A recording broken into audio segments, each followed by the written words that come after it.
Hello, everyone, and welcome back to the Empower Podcast. This is episode 29 with D'Angela. What is the Empower Podcast? It's a podcast run by healthcare professionals and general members of the community for healthcare professionals and peoples of the general community, with a goal of continuing to raise transparency and awareness, and with a continuing goal also to have legislation passed in the state of Colorado and throughout the whole United States, mandating employers to provide and support employee wellness programs through a minimum of 8 wellness days for all healthcare employees per quarter, a minimum deposit into an HSA account per quarter that is tax exempt at the federal, state, and local levels, and the establishment of an anti-retaliation department run by a third party. At Empower, we continue to believe in the power of community, diversity, and inclusivity to create positive change and improve society. Through thought-provoking conversations and inspiring stories, we strive to raise awareness and promote action towards a more equitable and sustainable healthcare realm throughout the world. Join us as we continue to explore new perspectives, challenge assumptions, and work towards creating a brighter future for all. Hi, D'Angela, are you there? Hi. All right, thank you for being here. Could you go ahead and give us some background on you, where you're at, what it is you'd like the community to know about you? Sure. So I'm D'Angela, and I am a mom to 3 kids, and I live in Massachusetts. I'm a certified health and nutrition coach, and I got my degree at the Institute of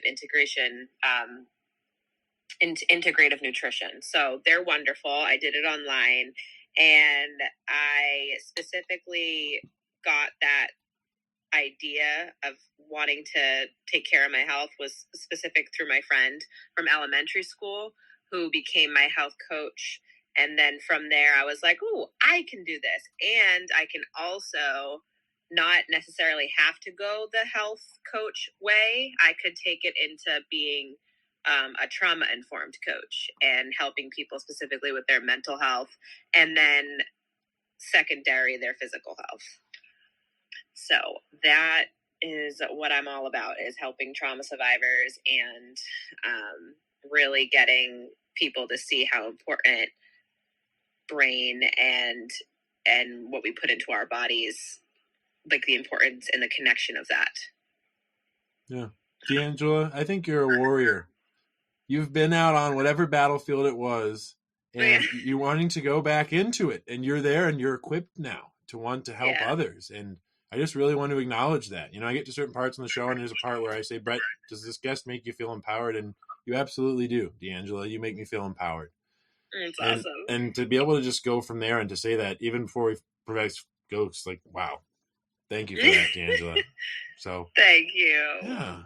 All right, everybody. Before we proceed, do you want to? Before I forget, because I'm very bad at this, and I'm something I got in feedback. But there we have our Ko-fi, and we have a Venmo, and this is also I want to do a shout out to Monica. Monica is the first person to donate to the Empower Venmo.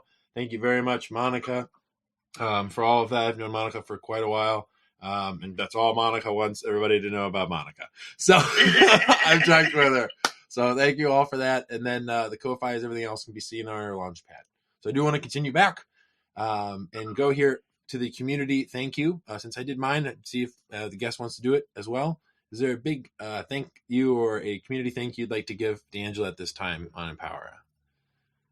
Yeah, I would say specifically to my friend from elementary school, Katerina, who really stood for me to be there for my health, like get my health in check for myself and for my kids, and help me to see that I am able to make a difference in other people's lives too. That's really where the big thank you comes. And then as well as being trained and developed through Landmark and through my friends who introduced me to Landmark and who are now my business partners at Self Offense, Zelda and Michelle Gay. Those are the big ones. Wow. Whew. We're thankful for you all. Yes, definitely. Yes. Anybody and everybody, even listeners and beyond, and patience if you're listening to. I don't know. I'd love for this to just extend out and just go viral. It'd be nuts. That'd be amazing. Yeah. That's great. Yeah. Yeah. Oh my gosh. It already is. It already is in my own mind, because how big the universe is, just to see that. Exactly. So. And for yourself too. All right. So, D'Angela, I just want to approach a communal question we have now on Empower, and that is, what is the integrity of healthcare like for you? Yeah, so I live in Massachusetts. So what we have here is, for the people who are in a situation like myself, where I'm a solo parent, I have 3 kids, I make money. It's just not to the standards of what is necessary to pay for healthcare. So for people like me, low income, we get free healthcare. So me and my 3 children have what's called Mass Health. So it's like a Medicaid. It's like pretty standard, but we have the ability to really go and get what we need for ourselves. So like eyeglasses and, dentist and all the really big things that one would need, which I'm super grateful for. In Massachusetts, not many places will take Mass Health, though. So it's kind of like you have to really do your research ahead of time of where will take Mass Health. And then what I'm also noticing is that for the places that do take Mass Health, there are some places that I've come into contact with where they know that they'll get paid by Mass Health, so they'll say a couple of things that may not. Wait a minute, hold on. Yeah, what's happening? Yeah, tell me what's happening in healthcare. They'll say, like, for instance, like you need to get, like for the dentist, like you need to get your wisdom teeth out now. When like there's no issues, there's really no need to get wisdom teeth out, but they know that if they remove 4 teeth and use whatever is necessary, like if the person wants a specific medication for that, or whether that's during the procedure or after, all of that will get paid, billed to Mass Health, and then Mass Health will pay it. So like I've noticed that, which happened earlier on in my 20s when I didn't really need my wisdom teeth out. So I've kind of had to like go through like where is actually appropriate for me to get services from. I've definitely bumped into that quite a few times for the industries that do have Mass Health. So that's interesting. And for instance, like because I have Mass Health and I have, I get glasses for free, things are not like high quality because it's free and it's Mass Health. So it's like me and my kids all get free glasses, but they break all the time. And then you have to, put in for, can you replace this? And they only allow 2 a year. So for my kids, like I haven't broken mine, as an adult, but like for my kids, they break all the time. Gosh, yeah. Absolutely. Like you want the ones that you can literally take and you can stretch in the store, and they know it. They know as soon as you go in there, whoever you are, Like, it's so that is a little frustrating. And just certain things along that. Like I'm super grateful that I have Mass Health, but at the same time, it's like I am hard of hearing, so I wear hearing aids, and my hearing aids are completely free. When for some people, it's like they spend thousands of dollars to get themselves some hearing aids. So I'm super grateful for the hearing aids that I do have at no cost to me. But then again, with the quality of it. So some things like I need to use my phone if I'm trying to have a conversation. So like right now, for you and I speaking, I have on the control settings, like only get the audio between what Brett and I are using. So if I have the AC running, I can basically like with my phone, like turn it down so that I don't hear the AC as much as I would hear you speaking. And it's the same where else. Like if I go to a restaurant and I want to just keep the conversation between you and I. So it's very cool. But so for someone like me, I had to do that on an app, which is fine, but for the people who are spending, as much money as they're spending on their hearing aids, that just happens automatically. But again, super grateful that I have it. And, as far as things with like urgent cares, or hospitals, like I have been turned away from some urgent cares before for like not accepting MassHealth. Like I said, you have to do your research ahead of time. I've never been turned away from like a main hospital, like a public hospital, where there's emergency rooms 24/7. I've never been turned away for anything like that. But it's really everywhere. Like in Massachusetts is pretty big. So like we do have a lot of places. It's not like I have to travel super far just for a place to get that will receive MassHealth. Okay. So it is pretty much available for anyone. Yeah. You just, again, have to do your research. So I would say it's probably a bit challenging for people who English is not their first language, and they may have to get a lot of services and supports for them to be able to do that. And then if you need to contact MassHealth, it is quite a process. Is it like calling? Is it like calling the post office? Yeah. Okay. I say that's a big one. Like you think you're about to speak with like a human, and then just out of nowhere, it's just automation again, and it's like, and you're like, I just press a lot of numbers to confuse the machine, and then they're like, please hold, and then I get someone. Yeah, or I just keep going for 0, and then you do the 0, and they're like, that's an incorrect key. I'm like, that's an advanced system. Like, why not though? But like, if you do have common concerns, that is interesting to be up against something like that, though. When it comes to that, and then seeing like, if you can, as you're already saying, you're already doing your own research to make sure they're within network. Let's say somebody's overlogged or providers were overlogged, and that's not the reason why that you can't use their service. It's not that they're not in network; it's that they're overlogged.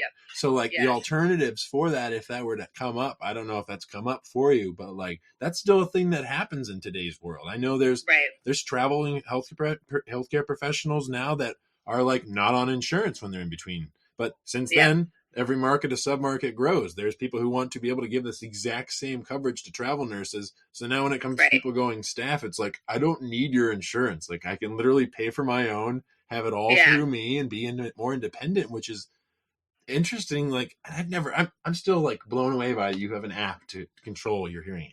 Like it's really cool. I've never heard of that anywhere I've ever, and I've worked with spinal cord injury patients, ALS patients, quads, like, and whatnot. And I've worked with hearing aids, believe me.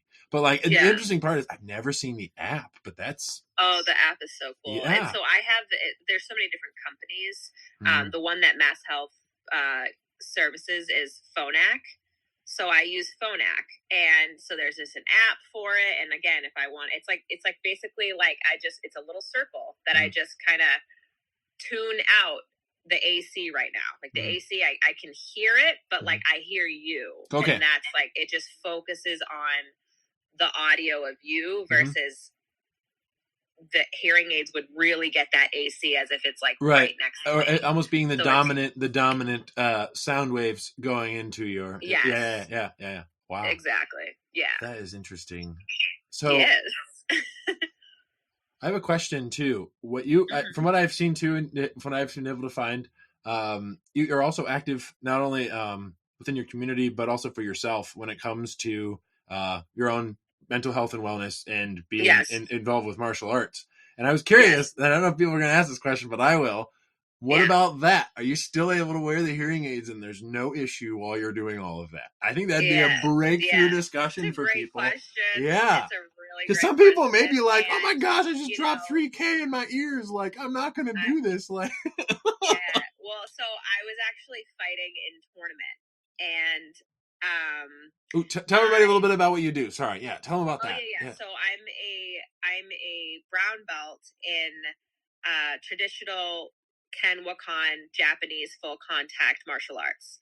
So when I was at my very first tournament fighting, I was definitely still figuring things out. I'm like, I'm wearing my hearing aids. I knew I had to take off my glasses because I could get the glasses. I know the glasses. So I was already like very vulnerable because I couldn't see. I can't wear contacts just due to my vision and like what my prescription is.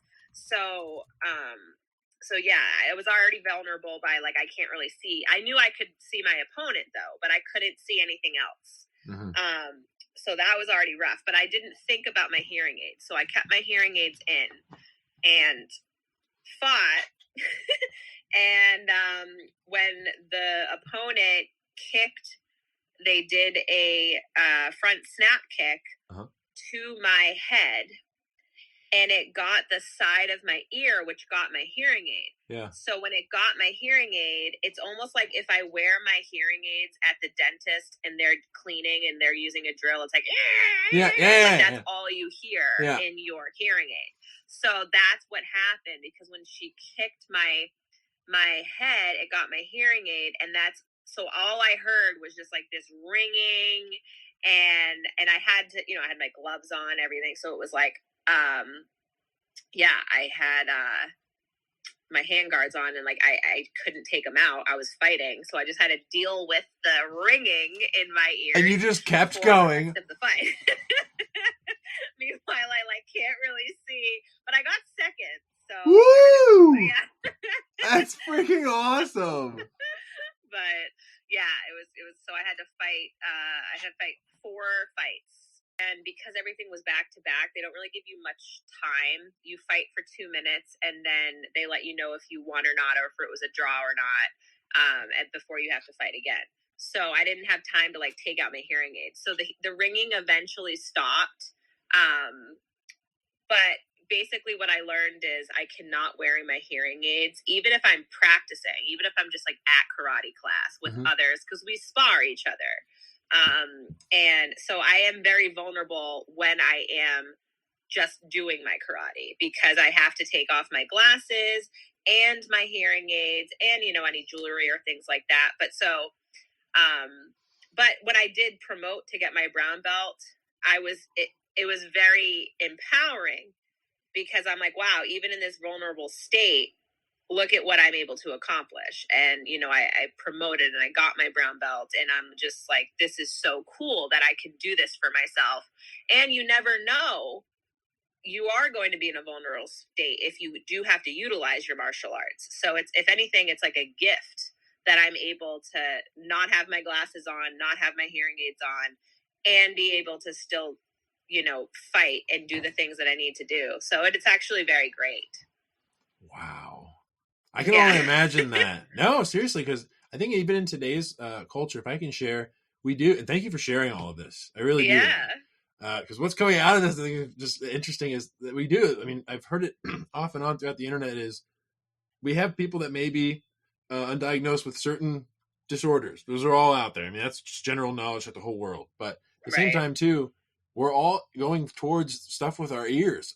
Parts of the generations are, at least I think it's generational. We have the noise canceling headphones, like, and people, they don't like the loud, big, random noises. I mean, people will say, well, who doesn't? I think there's a distinction to be made there, really, as to when that can come out. But to see that you just strived through that regardless, even in the face of disagreement, when your body was telling you one thing, but your mind was like, I am set. I am like, I have a goal, that I am out here. I am large and in charge. I am done in the stands. I am on the court. I am, wow. I feel that. Very exciting. And it was 4 fights, you said? Yeah, I had to fight 4 times. Yep. Wow.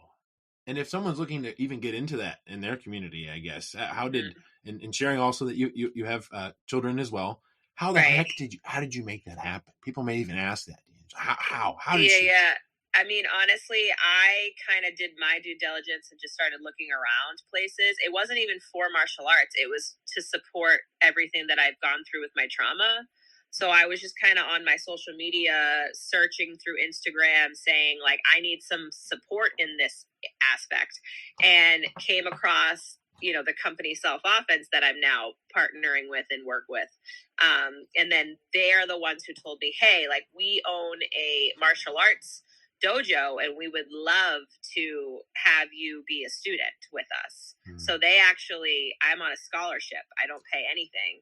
And it was all due to just my way of speaking about myself and what I need as a mom, as a solo parent, and what I've gone through. And so yeah, that's really how I did it. Social media is great for so many aspects, and that's really where I found them. Wow.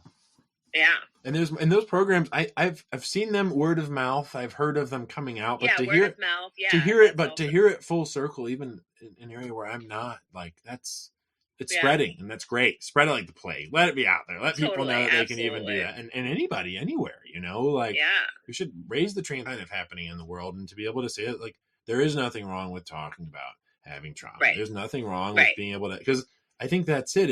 It's almost like a wound, and you neglect a wound long enough, it will fester, it will get worse, and then with the body, I'm not here to be. This is just what happens, everybody. It's called sepsis. It goes into your bloodstream, and then it gets serious.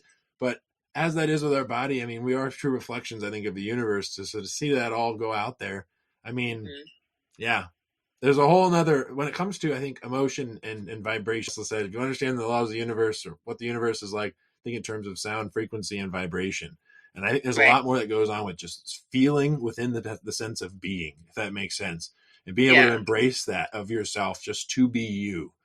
And whatever that looks like, whatever it is, and it's a challenge, is to be like, well, now hold on. And it's like, seriously. Like, hold on. You hold on. I'm just going to be myself and just go from there, and try it on. Social media is one of the areas to be able to express yourself. And I think when people would say, like, I think there's a distinction between being self-expressed and then imposing onto another. There is. There's a way to do that. And like a lot of life, it can just be a conversation, but there are people out there that just don't want to have conversation. They just want to continue. And what you permit, you promote. I had a wise person tell me that. And it's interesting to see how that comes out, just a full circle, not only with myself, but within the community too. And to share that, to let others know that. If people would like to look you up. Yeah, sure. Okay, yeah, cool. Absolutely. All right. That's great. Wow. All right. Well, is there anything else you'd like to, is there anything you'd like to provide as an empowering piece of advice for someone looking to go into your line of work, or what you do and you contribute back to the community? Include just questions to ask prior to employment, those kinds of things, or any of it that would keep them on with that passion that you have today.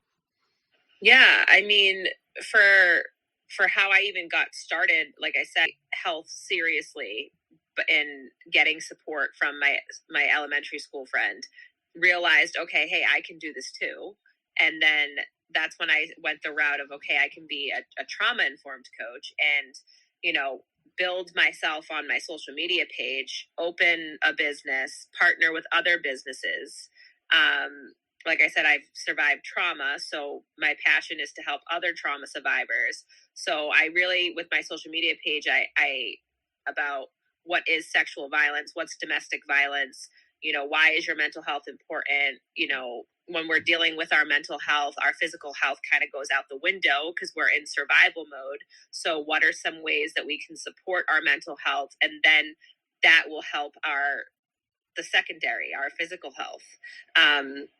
It's, when we're not taking care of our brains, it's going to pour out into our bodies. And that's usually when we need to, that's like the sign of like, oh, okay, things are getting really intense. It's happening into our bodies now. So it's it's really time to take care of our brains and just being gentle with ourselves.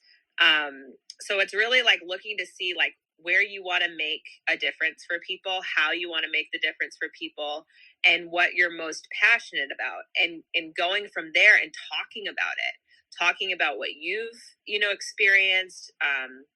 And then you're going to find people who are going to connect to that and really be able to say like, oh, wow, like I'm not alone in this. And how can I get myself started? In it's all about healing. Honestly, it's like healing ourselves from the inside out. So something that really helps me, especially as a mom, is one of the quotes that I have in my living room is taking care of me is taking care of you. And it's a huge reminder for myself, being a solo parent, sometimes I'm just so focused on my kids, or in my line of work, making all the educational videos that I can, or helping my clients specifically on, okay, well, you gotta recognize your triggers and what are your boundaries and your core value. Okay, now what are you putting into your body and how are you moving your body? And that sometimes mine goes out the window because I'm so focused on everyone else. So having it right there in my living room, right where I can see it all the time, is a great reminder to really, I have to, and I need to, and I will consistently always take care of myself so that therefore I can be that version to other people, and that they can see that and be motivated and inspired by that as well. So, yeah. Wow.